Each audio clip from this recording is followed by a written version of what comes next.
একা একা গুগল পাতি পালকা চলে মালের গাতি একা একা গুগল পাতি পালকা চলে মালের পাতি। ওইটা থাম থাম, ভিডিও বুঝলি বিশাল বি হইব কিন্তু কমেন্টে মুখ করবো। আরে বন্ধু, তোরা এবার ভাল বাতাস কে কি করতাছ রে না? বন্ধু আমরা তো টিপটাপ ভিডিও বানাই হারছি। আর এটা টিপটপ ভিডিও না, টিকটক ভিডিও। আচ্ছা, তোরা যে সারাদিন এবার ভাল বাড়িতে টিকটক ভিডিও বানাস, তোর কি কোনো কাম কাজ নাই? আরে বন্ধু তুই জানোসি না, এই টিকটক ভিডিওর পাশাপাশি আমরা এক একজন বড় বড় ব্যবসা করি না রে। দাহাসর বড় বড় ফ্যাক্টরির মালিক আমরা। আমার তো প্লাস্টিকের ফ্যাক্টরি আছে। আর ওটা ফ্যাক্টরি না, ফ্যাক্টরি হইব।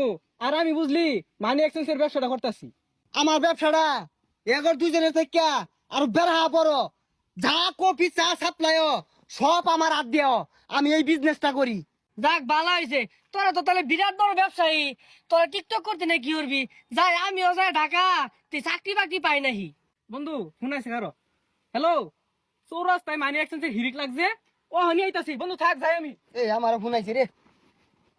হ্যালো, কি 26টা কফি বানাইছি, আলাওগুলো সাপ্লাই দিয়ে আরামাইছিস না কি? ব্যাগ নিতে আছে গা? আমার আউল লাগবে 22 জন কামলা রাখছি। আইতাছি খারো, কফি বলে সাপ্লাই দিয়ে আরামাইতাছে না। এই যে আমার আইছে। হ্যাঁ, প্লাস্টিকের সংকট। আরে দৈনিকই তো বস্তা ভরে প্লাস্টিক ঢুকাইতাছি, না মানে টাক ভরে বাড়াইতাছি, তাও সংকট কে? আচ্ছা আচ্ছা, আমি এখন 10 টাক প্লাস্টিক ব্যবস্থা করতেছি। হ্যাঁ আইতাছি আইতাছি বন্ধু, থাক।